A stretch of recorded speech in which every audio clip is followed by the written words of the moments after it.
Please join with us now in singing the national anthem.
Please join me now in a spirit of prayer.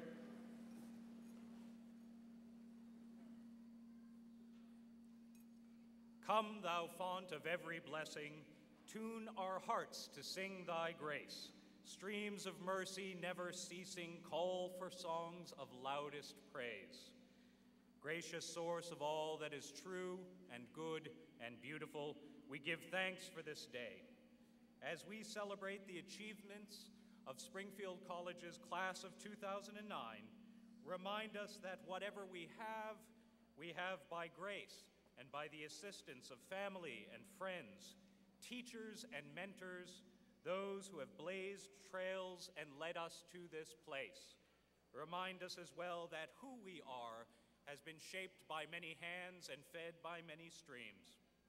Deliver us from service of the self alone and to service for the common good.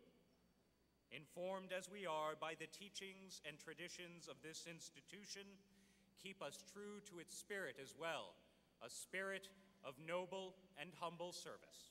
Amen. I would now like to introduce Sally Griggs, Chair of the Springfield College Board of Trustees. Good morning, class of 2009. Families, friends, trustees, faculty, staff, and administrators. On behalf of the Board of Trustees, it is an honor to officially convene the 123rd commencement of Springfield College. At this time, I feel privileged to introduce the distinguished dignitaries joining us today. Now, please hold your applause until they are all introduced. And I ask each of you to rise as your name is called and remain standing until all have been introduced. Beginning with the first row to my right, Professor Charles Redmond, Dean of the School of Health, Physical Education, and Recreation.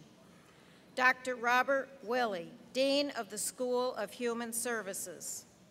Dr. Mary Healy, Dean of the School of Arts, Sciences, and Professional Studies. Dr. William Sussman, Dean of the School of Health Sciences and Rehabilitation Studies. Trustee Matthew Siegel. Dr. Jean A. Wild, Vice President of Academic Affairs. Dr. Richard B. Flynn, President of Springfield College. Keith Daly, President and Chief Executive Officer of Foot Locker, Kids Foot Locker, and Foot Action USA, honorary degree recipient and commencement speaker. Trustee Helen Blake, Vice Chair of the Board of Trustees and honorary degree recipient. Trustee James Frank, honorary degree recipient. Trustee James Walsh, former Chair of the Board of Trustees, Chair of the Committee on Trustees, and honorary degree recipient. Dr. Mimi Murray, Professor and Grand Marshal. In the second row, beginning on my right, Dr. David Braverman, Vice President for Student Affairs and Dean of Students. Trustee John A. O'Dearna, former Chair of the Board of Trustees and current Chair of the Audit and Compliance Committee. Trustee Denise Aline, Chair of the Student Affairs Committee. Trustee Susan London. Mr. David McMahon, Director of the United Campus Ministry and Spiritual Life Center. And I'd also like to recognize Benjamin Cannon, Student Trustee, who is seated with his class. Please join me in a round of applause for these participants.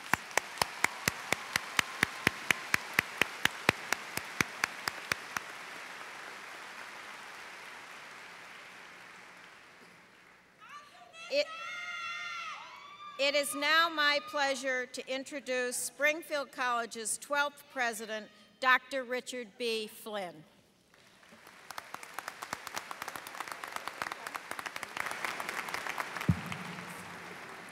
Thank you, Chair Griggs, and good morning, everyone.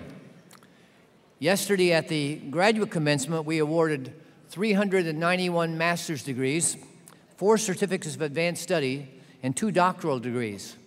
At the undergraduate commencement today, we'll be awarding 712 diplomas for a 2-day total of 1,109 degrees.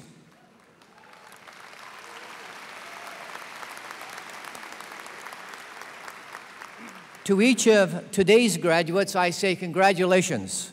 Each one of you now possesses the skills, the education, and the experience to bring the humanics philosophy to the world around you. Each one of you is now prepared in mind, spirit, and body to provide leadership and service to humanity. In just a very few minutes, as you come forward and I extend my hand, I want you to know that I'll be doing it as a symbol of my heartfelt respect and love for you as the newest in a long line of Springfield College graduates. Your diploma from Springfield College represents a significant accomplishment. It's my fond hope that you'll accept it with a great deal of pride for a job well done, but also with just a touch of humility. Don't forget those who supported and helped you along the way. Unless you are very unusual, there is someone who helped you in realizing your dreams. Let that be your legacy, to help others in pursuing and realizing their dreams. And never forget that the success you achieve as an alum and the success we achieve as a college are closely intertwined. I know that you would like to have an opportunity to express your appreciation to those who have sacrificed in various ways to get you to this point. So at this time, I'd like to ask all mothers, fathers, grandparents, spouses, children, significant others, and other family members who have someone graduating today to please rise so that graduates can acknowledge and thank you for your contribution to the successful completion of their degrees.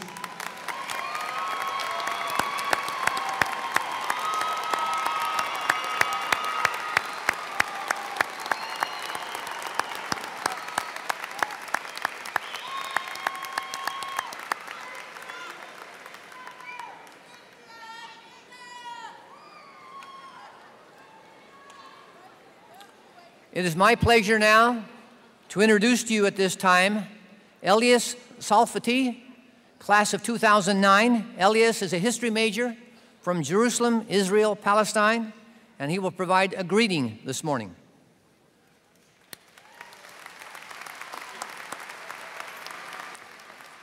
Thank you. Good morning, ladies and gentlemen, distinguished guests, faculty, and members of the Springfield College community. Let me express my deepest gratitude for the honor of speaking before you today on this special occasion. On this very same day, 4 years ago, I graduated from the Friars High School, half a world away. I was born and raised in a small Christian Arab community in the old city of Jerusalem. While my journey brought me across the Atlantic, each one of us gathered here today has left a place close to their hearts. We all left our comfort zones, said our goodbyes, and began the journey of a lifetime. I speak for all of us when I say it's a time that I will never forget. On this day, I would like to especially thank the families and loved ones of the class of 2009 for being here. Without your support, we would not have made it this far.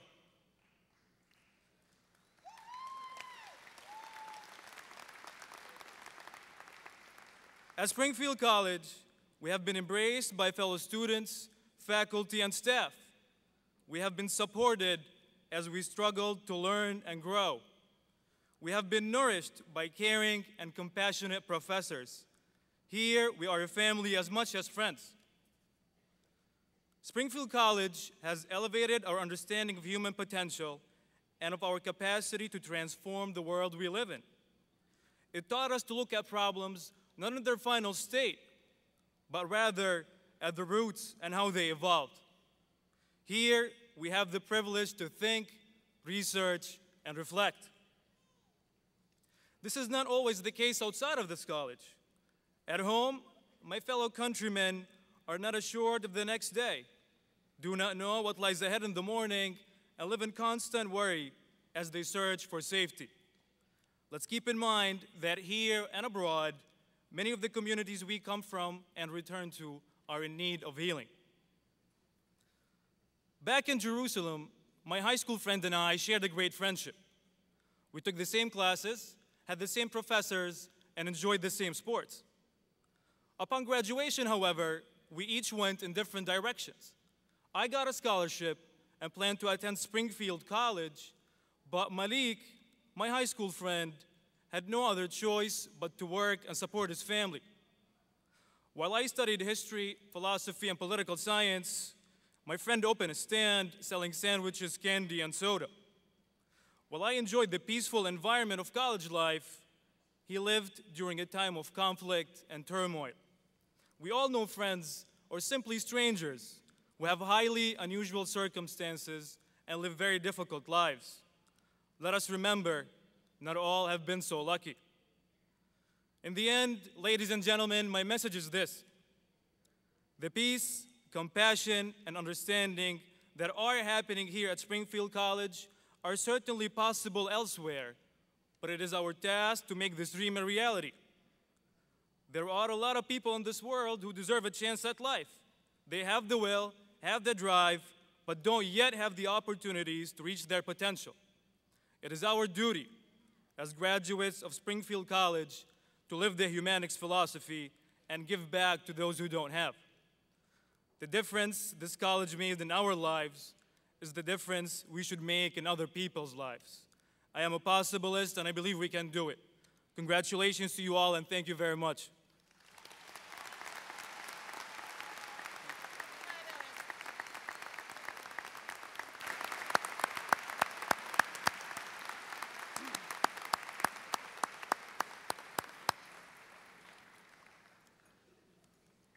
Thank you so much, Elias. At this moment in the commencement exercises, it's our honor to give special recognition to individuals who have achieved distinction in a field related to the mission of Springfield College. They are individuals who, in a very special sense, exemplify and embody the personal qualities of high idealism and dedication to human service that Springfield College has sought to cultivate in its students. These 4 individuals have been recommended for an honorary degree by a committee of the Board of Trustees. So, Chair Griggs, Dr. Weil, would you please join me as we proceed with conferring of the honorary degrees? Ladies and gentlemen, on behalf of the Board of Trustees, I have the privilege to present Helen Davis Blake for the honorary degree of Doctor of Humanics at Springfield College.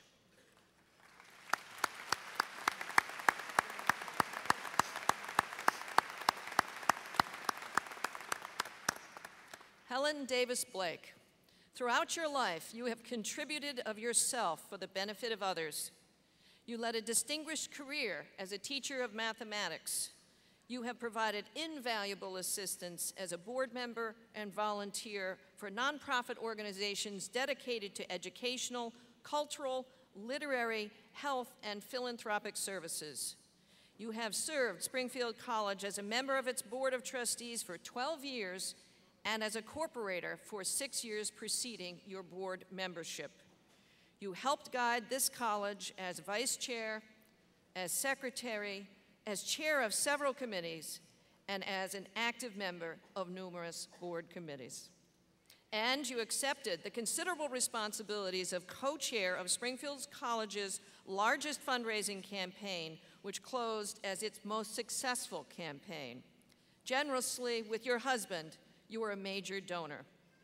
Helen Davis Blake, because you, by your character and accomplishments, exemplify Humanics, which emphasizes dedication of the whole person, spirit, mind, and body for leadership in service to humanity, the trustees of Springfield College join in recognizing your achievements by conferring upon you the degree of Doctor of Humanics honoris causa. Helen Davis Blake, by virtue of the authority given me by the Commonwealth of Massachusetts and by the trustees of Springfield College, I now confer upon you the honorary degree of Doctor of Humanics and all the rights, privileges, and responsibilities pertaining thereto.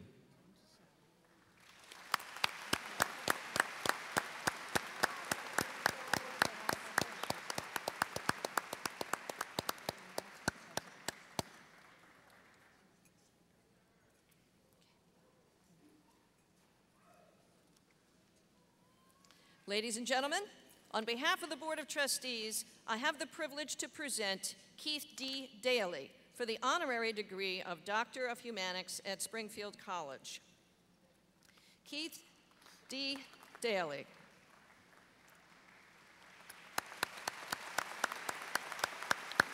Must allow applause. With a passion for athletics and extensive knowledge of the athletic specialty business, you have risen to President and Chief Executive Officer for Foot Locker, Kids Foot Locker, and Foot Action USA. A former student athlete, teacher, and coach, you apply your experience in education as you lead your team at Foot Locker. You have contributed your expertise to your field as a member of the Board of Directors of the National Sporting Goods Association.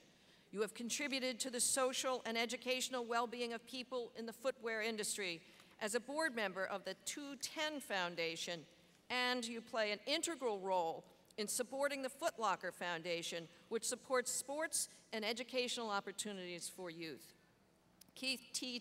Daly, because you, by your character and accomplishments, exemplify Humanics, which emphasizes dedication of the whole person, spirit, mind, and body for leadership in service to humanity, the trustees of Springfield College join in recognizing your achievement by conferring upon you the degree of Doctor of Humanics honoris causa. Keith D. Daly, by virtue of the authority given me by the Commonwealth of Massachusetts and by the trustees of Springfield College, I now confer upon you the honorary degree of Doctor of Humanics and all the rights, privileges, and responsibilities pertaining thereto.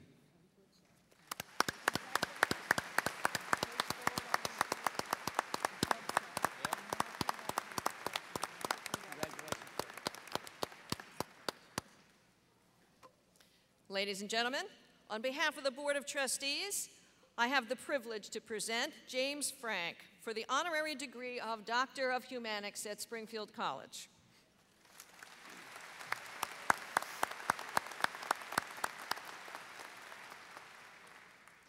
James Frank, the first African-American and first college president to be Secretary-Treasurer and later President of the National Collegiate Athletic Association. You led the NCAA through revolutionary changes.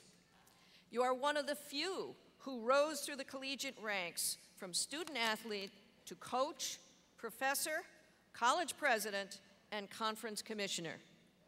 You shaped the Southwestern Athletic Conference into a viable entity of 10 historically black colleges and gained national respect, both for the conference and for your abilities. As a member of the Alumni Council and a trustee of Springfield College, you have given generously of your time, expertise, and wisdom to benefit the college. James Frank, because you, by your character and accomplishments, exemplify Humanics, which emphasizes dedication of the whole person, spirit, mind, and body for leadership in service to humanity, the trustees of Springfield College join in recognizing your achievements by conferring upon you the degree of Doctor of Humanics honoris causa. James Frank, by virtue of the authority given me by the Commonwealth of Massachusetts and by the trustees of Springfield College, I now confer upon you the honorary degree of Doctor of Humanics and all the rights, privileges, and responsibilities pertaining thereto.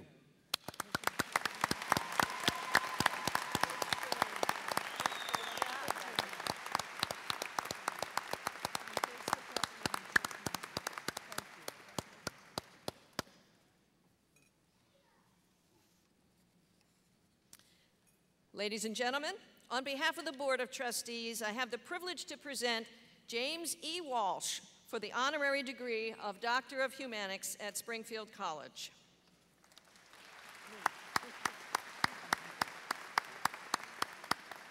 James E. Walsh, with expertise in environmental science, you have educated youth and have managed engineering design and environmental studies that have been integral to development throughout the Northeast. You are a respected manager of commercial and residential real estate development. You have contributed your expertise to national and regional professional organizations in the building field.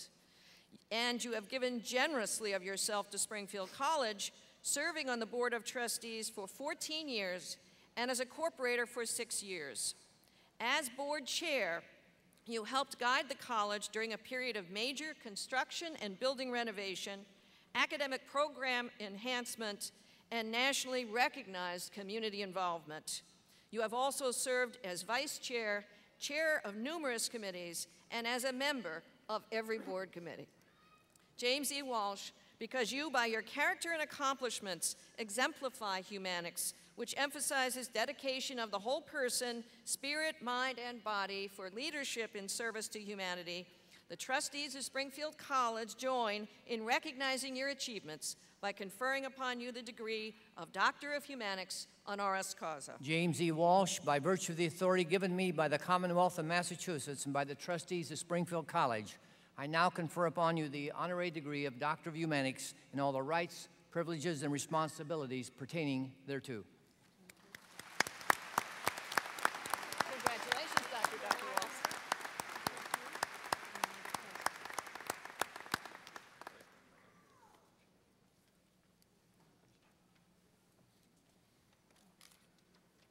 Please acknowledge our honorary degree recipients with another round of applause, please.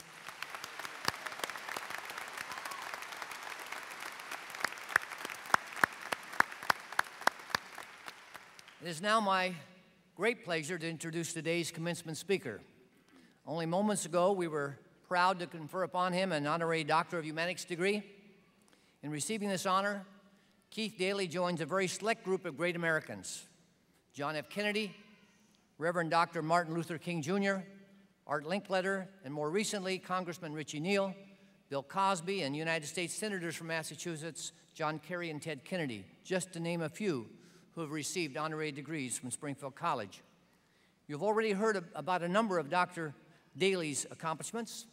You might also be interested to know that his leadership skills that propelled his meteoric rise in the athletic apparel industry were cultivated at Springfield College. Keith earned his Bachelor of Science degree in Health and Physical Education here in 1975.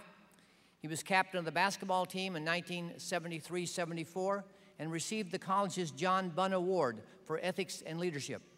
Later, he went on to complete the Executive Management and Development program at Southern Methodist University's School of Business. He is a man who, by his words and actions, personifies what Springfield College stands for and has stood for since its founding in 1885. I'm proud to present Keith Daly, President and Chief Executive Officer of Foot Locker, Kids Foot Locker, and Foot Action USA.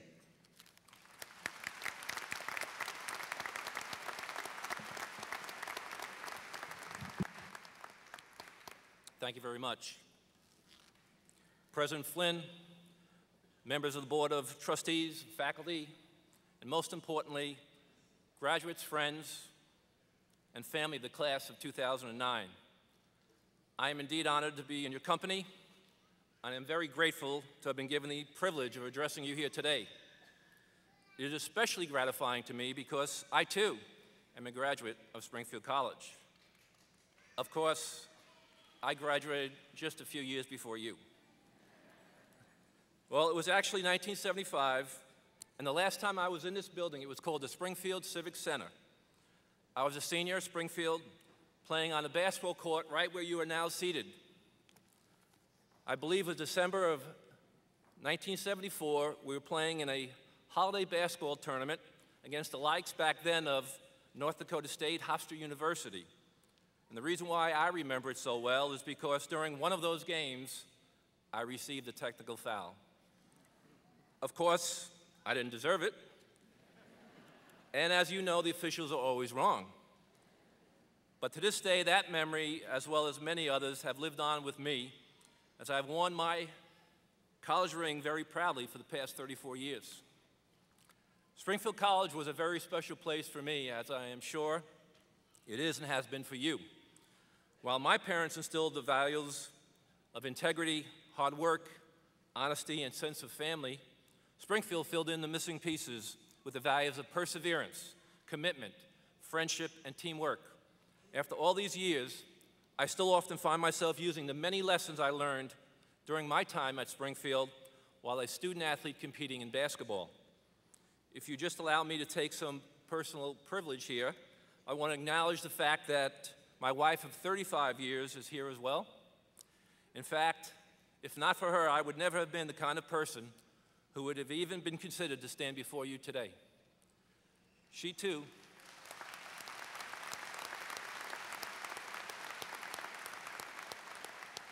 was a very important part of my growth at Springfield. We actually got married while I was still a student finishing up one last semester back in the fall of 1975.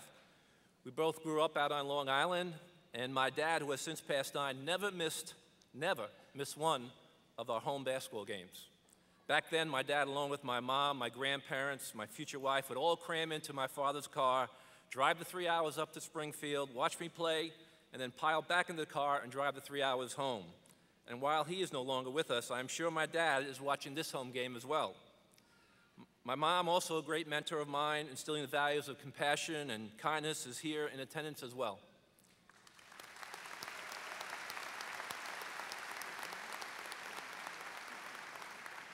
In addition, our two sons who flew in from Chicago, Chris and Craig, along with their wives, Jessica and Ashley, are here as well, and we are very proud of all of them.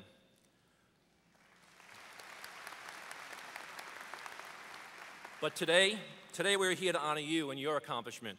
The class of 2009 is a very special class in a very special time in a very special place. While today marks a great moment in your life and is filled with celebration and jubilation, it is also a moment where we are living in one of the most challenging and frightening times in the history of our country.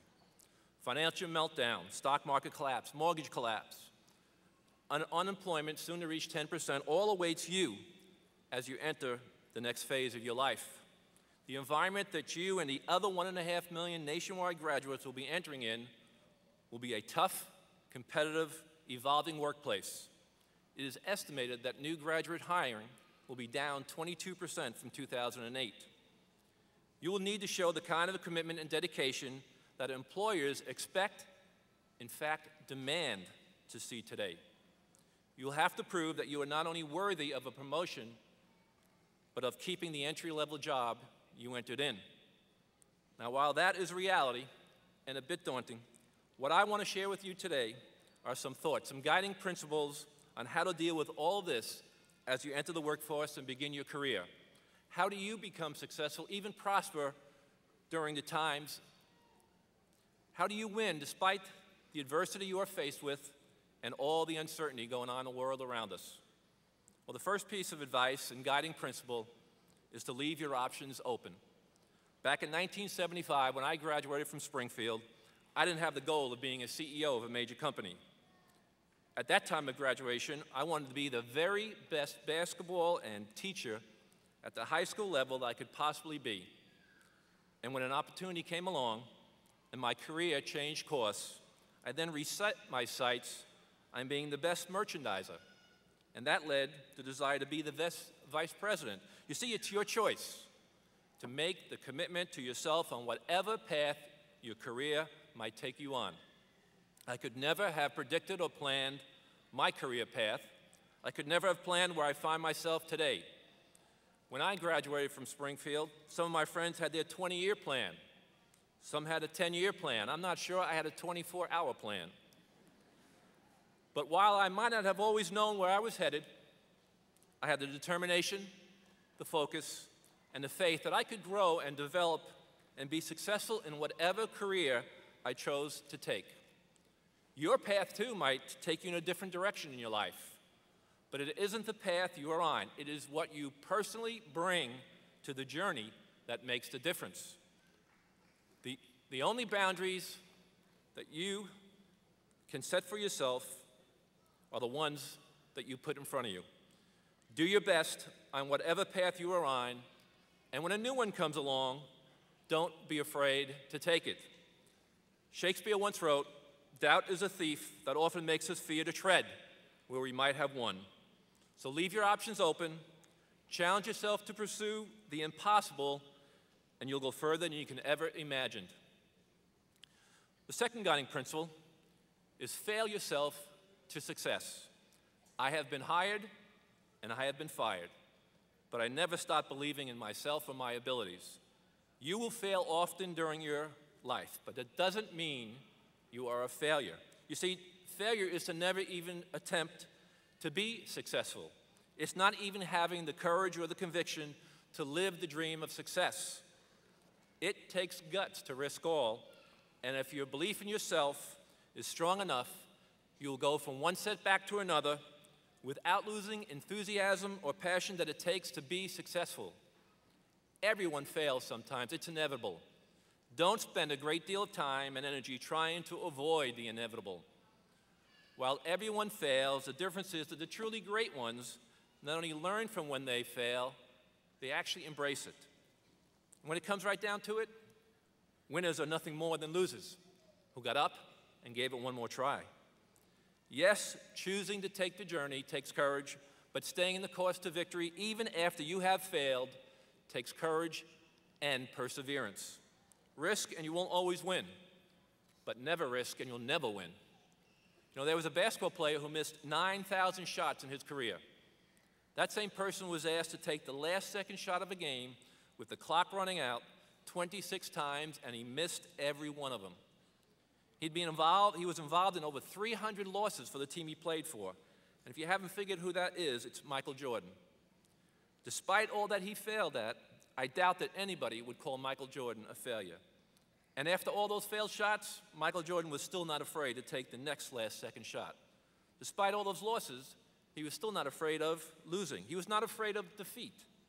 Today, Michael Jordan is regarded as the greatest basketball player that ever played the game.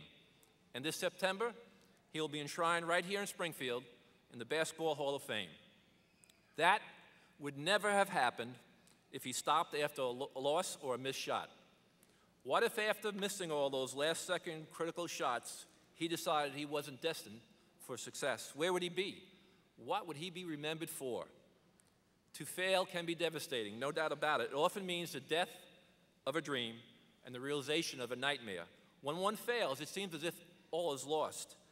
However, to fail is to gain one thing that cannot be achieved without making the attempt, and that's experience. The value of this experience prepares you for the next time you face similar circumstances.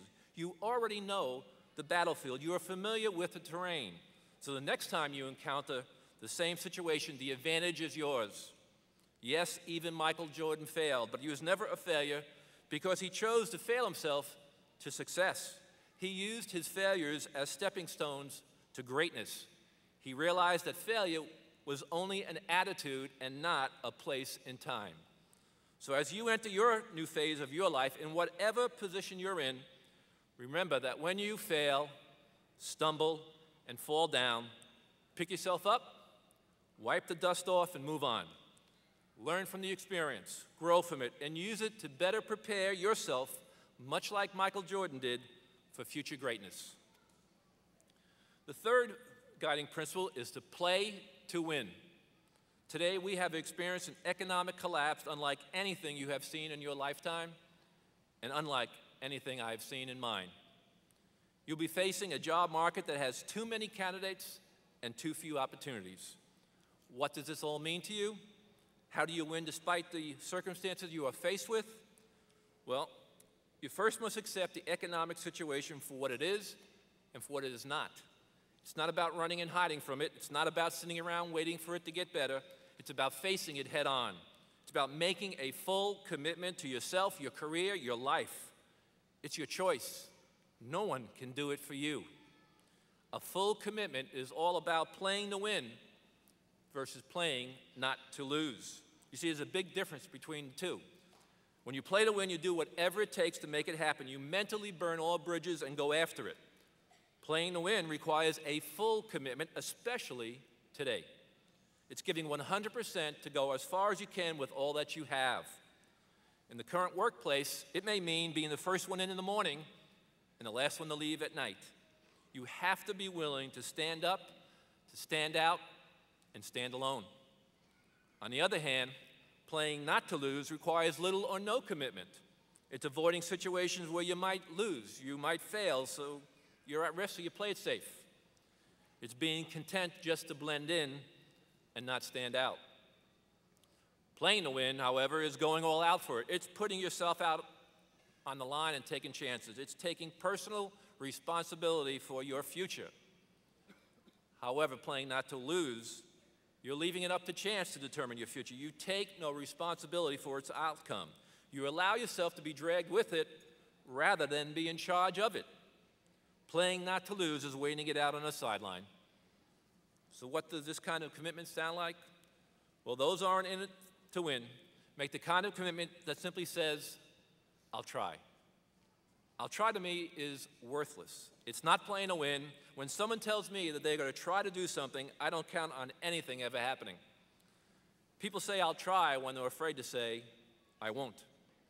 It's not making a commitment, and it's giving yourself a built-in excuse.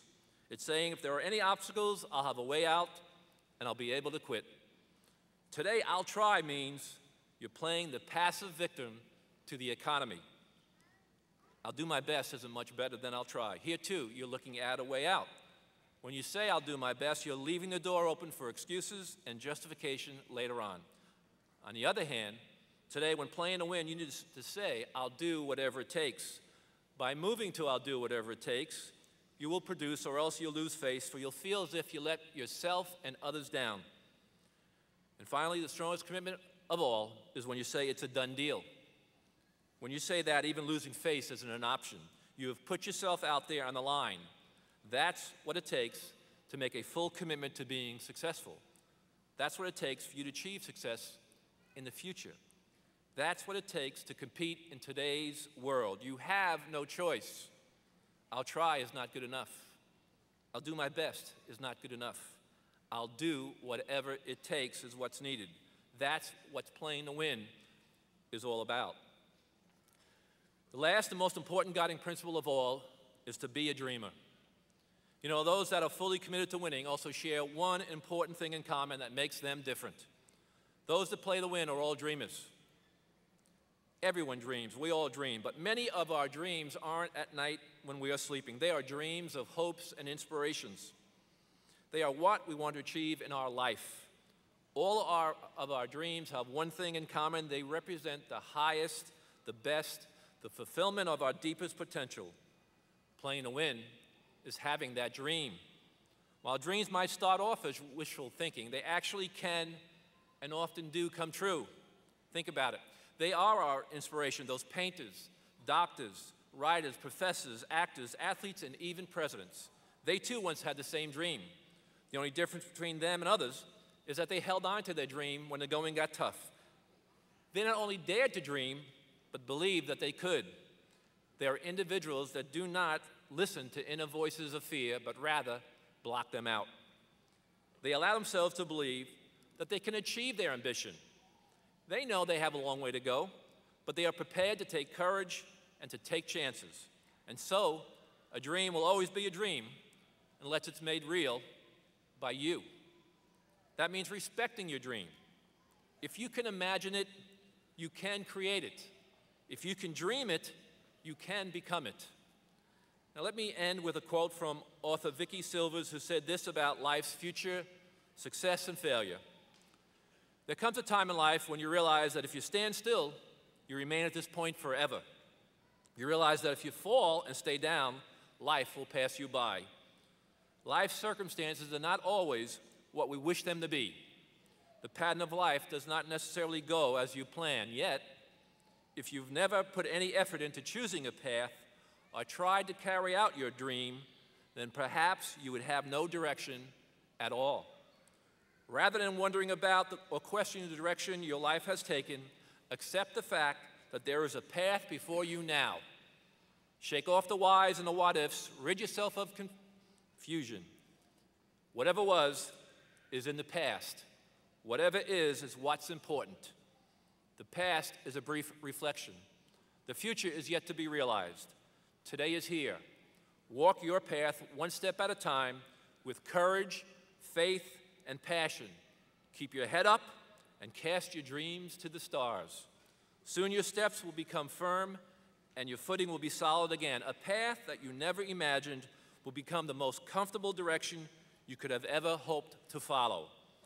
Keep your belief in yourself and walk into your new journey. You will find it magnificent, spectacular, and beyond your wildest imaginings. So congratulations, class of 2009. Keep your options open. Fail yourself to success. Play to win and be a dreamer. And go out and create a great future for yourself. Thank you.